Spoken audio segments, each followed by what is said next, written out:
Muchas gracias por la entrevista y por haber venido ustedes, y saludos particulares a la cooperativa del Árbol de permacultura, que lo tengo tan cerca del corazón, como todo el movimiento permacultural, porque como estamos hablando fuera de cámara, la propuesta económica de la permacultura internacional viene directa e indirectamente de Silvio Gesell. Así lo hace el movimiento verde alemán, el movimiento ecologista alemán, la permacultura en Australia están estudiando justamente las propuestas de Silvio Gesell, por el que tenemos amigos. Todo el sistema de monedas complementarias y de trueque en Australia inclusive y en todo el mundo tienen su real origen, como lo dicen varios libros y economistas profesionales, en la Argentina y en el movimiento de Silvio Gesell. En la actualidad también por la crisis del 2001 y demás situaciones como las monedas sociales y otras experiencias argentinas se han diseminado en el mundo al punto tal que en Alemania hablan del modelo argentino, de monedas complementarias y reales. Así lo llaman ellos. Y nosotros, desvalorizados como siempre, desconociendo lo que ocurre, estamos afuera del sistema. Hoy, con este seminario, que con tanto cariño lo traemos así, todo lo que hemos hablado y lo que van a hablar y que necesitamos acá, a rescatar la figura por primera vez en la historia, hoy que es el aniversario 160, centésimo sexuagésimo sería, o 17 de marzo se cumplen 160 años del nacimiento de Silvio Gesell. La casualidad, hay luna llena, acá tenemos agricultores biodinámicos, como Cristina que nos saluda, estamos de luna llena, es un festejo en un lugar como esta casa, que es el Auditorio Mario Cafiero, que era un seguidor de Silvio Gesell, en el INAE, justamente el Instituto Nacional de Asociativismo y Economía Social, una economía social, solidaria y comunitaria. Para que sea comunitaria, el secreto es vincularse con la naturaleza. Hablamos de solidario, social, el marxismo es europeo, pero no está incorporado la naturaleza como órgano en la medida que los europeos son muy positivistas, es decir, materialistas, técnicos, con todo lo bueno que eso conlleva, pero está alienado la naturaleza como si fuera un capital financiero. ¿Y qué tenemos al tener la naturaleza, es decir, la tierra como capital financiero? Inversión financiera en los lotes, en los departamentos, en los campos que valen cada vez más, y hay una burbuja inmobiliaria gigante, también una burbuja financiera, y no se sabe cómo va a terminar esta historia. ¿Y qué han dicho los expositores hoy? Volver a las bases. A Silvio Gesell, a la economía natural, al dinero sin interés, el dinero natural, y a la tierra, como socializar las rentas de la tierra para que la sociedad sufrague sus gastos. Y les cuento más, en el Instituto Silvio Gesell ya tenemos proyectos para reducir la enorme carga impositiva de la Argentina, de 175 impuestos a 5 impuestos, siguiendo las doctrinas de Silvio Gesell. Que la abundancia, ¿sí?, y la sensatez viven en el espíritu humano y en la convivencia sana entre los hombres, para lo cual hay que estar vinculado a la naturaleza. Eso se puede elevar al nivel de ciencia, de técnica y de sistema, que es lo que hacemos rescatando el orden económico natural de Silvio Gesell, con la importancia enorme que tuvo en la academia internacional, en la práctica y en la economía internacional. Ahora, la pregunta reside en por qué no se estudió en la UNR, en la UBA, en ningún lado, en ninguna universidad, ni pública ni privada. Hay una alienación, estamos alienados, tanto por el sistema científico educativo en estos términos como en el sistema político lo desconoce. ¿Por qué estamos alienados? ¿Por qué no conocemos nuestra historia real? ¿Por qué conocemos una historia superficial? Bueno, yo creo que hay mucho material también que no estaba disponible. Viajamos a Alemania, en Alemania nos preguntaban qué había pasado acá, nosotros les preguntábamos a ellos, porque ellos decían, acá no tenemos, los alemanes nos decían, no tenemos a nadie con quien hablar en Argentina. Y nosotros decíamos, nosotros tampoco tenemos con quien hablar en el norte. Y así fue que encontramos a la familia Gesell y a la familia Torkis, nos dieron sus archivos y apareció documentación increíble. Esto fue hace 15 años, con lo cual se actualiza la doctrina económica argentina recién a partir de 15 años. Por eso tampoco se estudió, y recién ahora, 15 años después, conseguimos hacer este seminario con el gran apoyo del INAIS y de la Universidad de Morón. Su Escuela Superior de Negocios, su Facultad de Economía, ha confiado en nosotros, lo mismo que el INAIS y otras muchas organizaciones están acá presentes y empresas de ecología. Haubrot, Leguizamón es una empresa de tecnología minera ecológica, el Movimiento Argentino de Producción Orgánica, volver a una economía verde, no de marketing verde, sino estructuralmente, que sea social, que genere empleo y que sea sustentable, y para eso necesitamos terminar con la burbuja financiera, o por lo menos no terminar, sino regularizarla, que el mercado de capitales funcione bien, no apalancado hacia el infinito. En ese libro está la documentación original que motiva todo este movimiento, la rescate del movimiento, la explicación de por qué él escribió acá y algunas conclusiones justamente de cómo releer esta historia económica argentina, y una adenda que habla del pensamiento económico del Río de la Plata.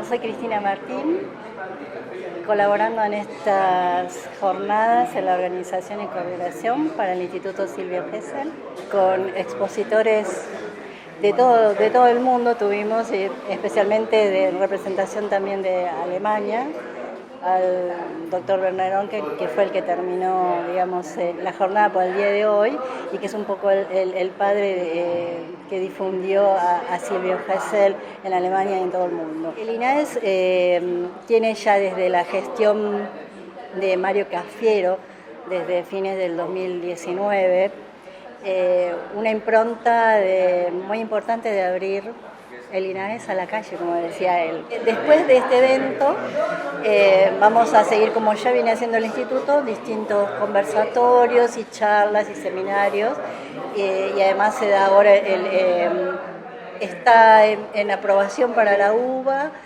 y ya se aprobó en la Universidad de Morón sobre Silvio Gesell. Es como fundamental en términos de la permacultura la visión de la economía de Gesell en el marco conceptual de la permacultura, básicamente porque lo que plantea en su libro El orden económico natural es un modelo económico que está basado en los principios de funcionamiento de la naturaleza.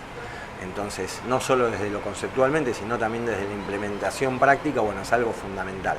Y bueno, y este primer congreso esperemos que sea el primero de un montón de esta teoría y de esta práctica económica, porque no es solo un marco teórico, sino que bueno, hoy en la tarde en el congreso, por ejemplo, viene Sebastián Valdecantos a contar sobre Moneda Par, proyecto del que participo, donde bueno, hay cosas prácticas puestas hace muchos años en Argentina y la reivindicación de un economista argentino, por otro lado, ¿no? Belga-alemán, que es el lugar de nacimiento, pero el lugar de desarrollo de Gesell es Argentina. Así que bueno, también tiene que ver con la reivindicación de eso.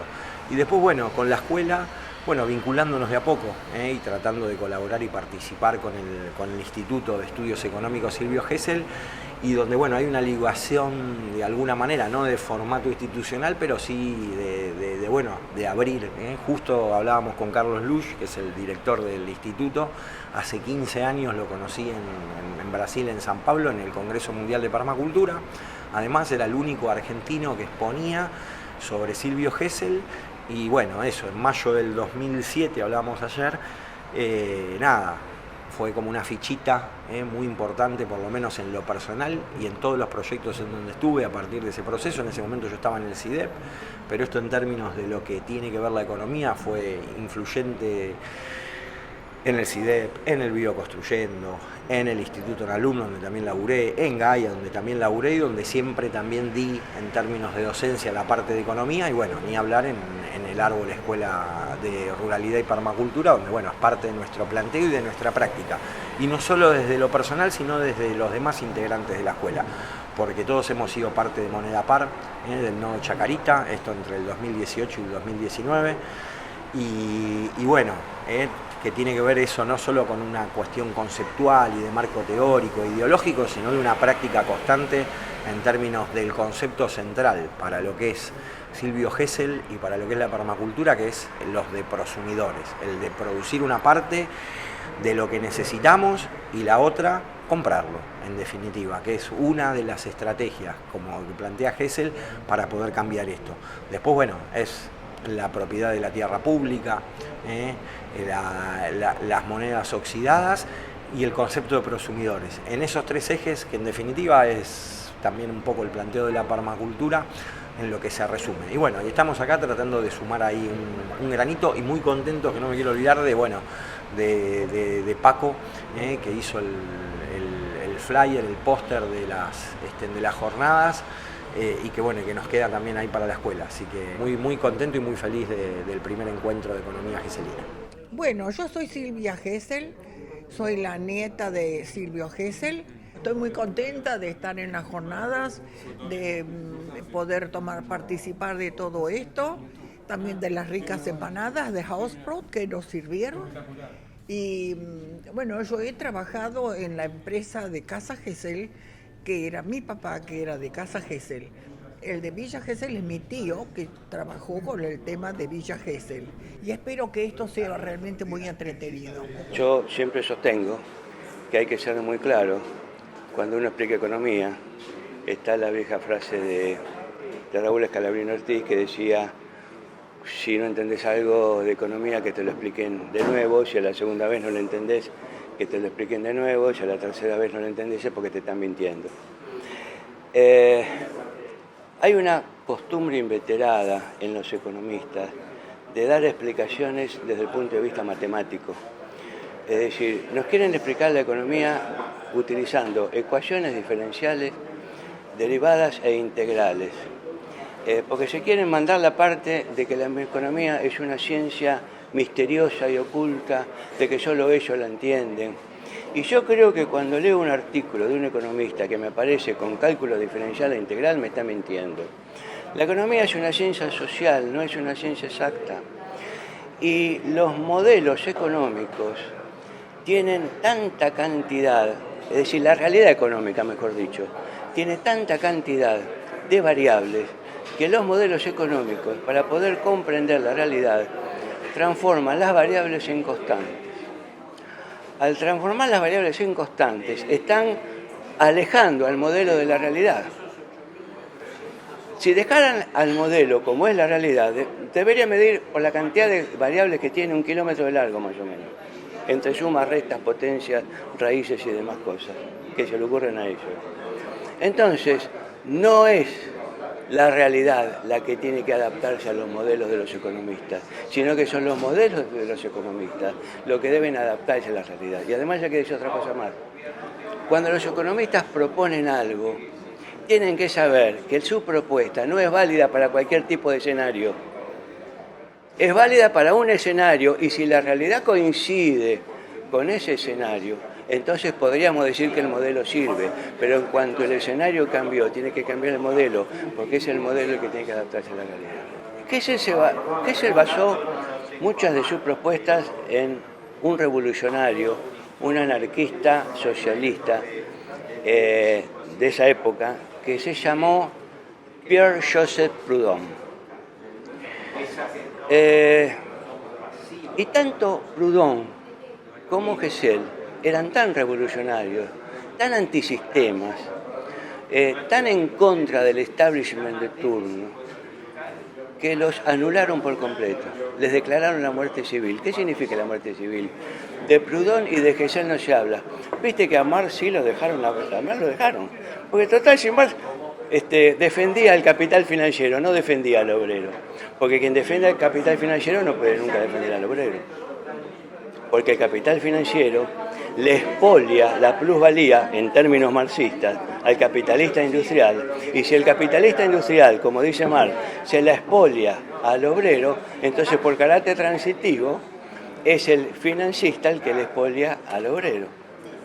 Entonces Marx no defendía al obrero. Marx era un embaucador. Para interpretar a Gesell hay que darse cuenta de una cosa. Gesell analizó toda su teoría en un modelo económico que era el modelo de convertibilidad, como en los 90 en Argentina. Bueno, la época de Gesell era el modelo de Cavallo de los 90 en Argentina. Patrón oro con cambio fijo. Y eso arruina la economía, porque depende de la cantidad de oro que haya en el Banco Central. ¿Qué pasa si se secan las reservas, las minas de oro? Gesell explicó una vez por qué se cayó el Imperio Romano.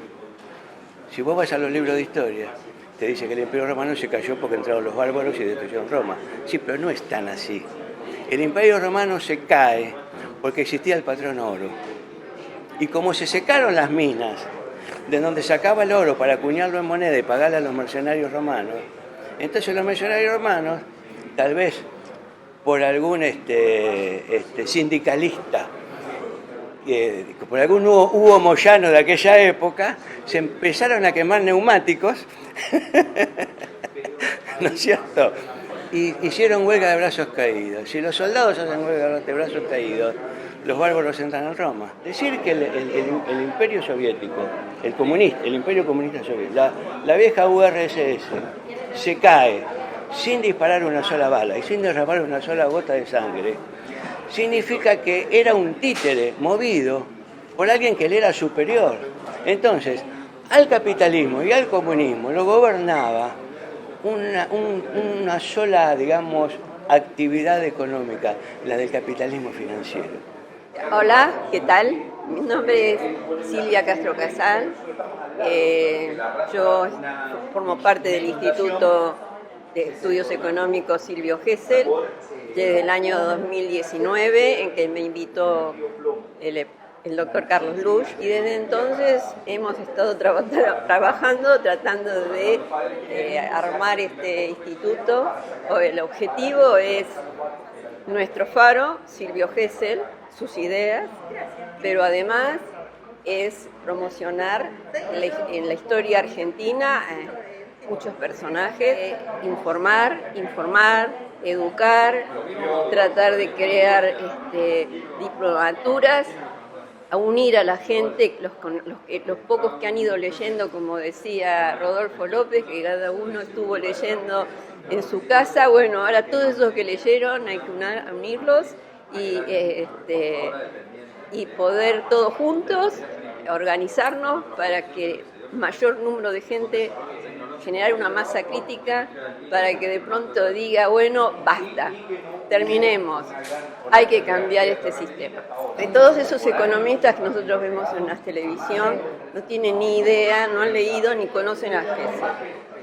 No quieren saber nada de cuáles son los verdaderos motivos, prefieren mantener sus ideas, todo lo que se les ha enseñado y sobre todo sostener sus lugares de poder que han conseguido. La charla mía versó fundamentalmente sobre las relaciones entre economía y finanzas.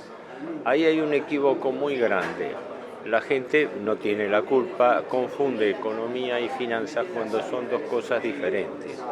Son dos mundos distintos y se rigen por lógicas contrarias. Cuando hablamos de economía nos referimos a la economía física o real, hablamos de inversión, hablamos de producción, de comercialización de bienes y servicios. Cuando hablamos de finanzas, en cambio, estamos hablando esencialmente del arbitraje entre alternativas que en definitiva mueren en alternativas entre tipo de cambio y tasa de interés. Eso hoy en día está llevado al paroxismo en el sistema financiero internacional porque al existir una libre movilidad de capitales se produce lo que se llama especulación sobre la base de la paridad del interés. La paridad del interés es una combinación entre la tasa de interés local que rige en un país y el tipo de cambio. Es el ejemplo típico de cómo se está saqueando la Argentina. ¿Por qué? Porque la Argentina paga las tasas de interés más altas del mundo. Están en el orden del 42% por las LELIQ del Banco Central y el orden del 44-45% en las letras y bonos de la Tesorería Nacional. Son las tasas de interés más altas del mundo. Es una locura. Por eso hay una confusión, porque esas tasas de interés acá son negativas con respecto a la inflación. Pero al inversor especulador y extranjero no le preocupa la inflación local, le preocupa cuál es la relación de tipo de cambio. Entonces, el año pasado la inflación fue el 51%, pero la devaluación fue el 22%, fue menos de la mitad, lo cual quiere decir que el capital financiero duplicó la rentabilidad de sus inversiones ya especulativas, a un nivel donde en el mundo, en Europa, se pagan tasas de interés negativas, es decir, uno pierde dinero por poner interés, y las tasas están por el piso hace 2 años. Así que la Argentina es el paraíso del saqueo financiero del mundo. Y esto se produce porque la libre movilidad de capitales hace que entren, salgan capitales, se conviertan haciendo la bicicleta local. O sea, entran 100 millones de dólares, se transforman en 200 o 2.000 millones de pesos, ¿no? Se colocan al 42% y luego se retiran. Lo que les preocupa a ellos no es que haya más o menos inflación, les preocupa que el tipo de cambio de salida no sea muy diferente al de la entrada. Aunque se produzcan variaciones, siempre van a ser de grado, no de fondo. Entonces, esta es la esencia que yo veo, para simplificarlo, ¿no?